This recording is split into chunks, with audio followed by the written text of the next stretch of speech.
Vəssalam. Bunu çıxar da. Cift olmayan yerdən, ən təhlükəsiz yerdən, göbək ciyəsi olmayan yerdən girib çəkək.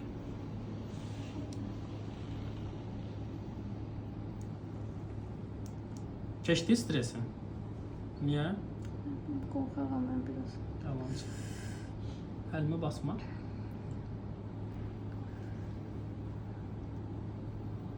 İğnenin ucunda orada bakın doktor. İğnenin ucu da orada parıldayandı. Yani hiçbir yere dokunmadan o şekilde.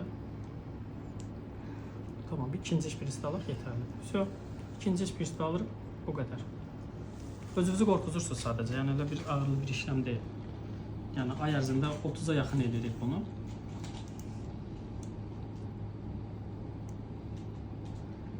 Əlimlə zorla tutmuşam ve iğnəni qopardasınız.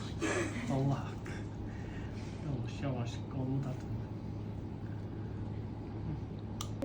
Burada önemli olan bak suyu da aldığımızda qanla qarışmamasıdır, şəffaf bir suyun alınmasıdır. İnşallah cavabları normal gələr. İnşallah sağ-salamat qucağa alarsan. Yeterlidir. İğnəni də görərəkdən çıxırıq. Bir də ürək döyüntüsünü açacağım. Ürək döyüntüsünü də işləyəcəksiniz. Problem sırasında uşağa bir zərər vurmalı. Yaxşı doktor.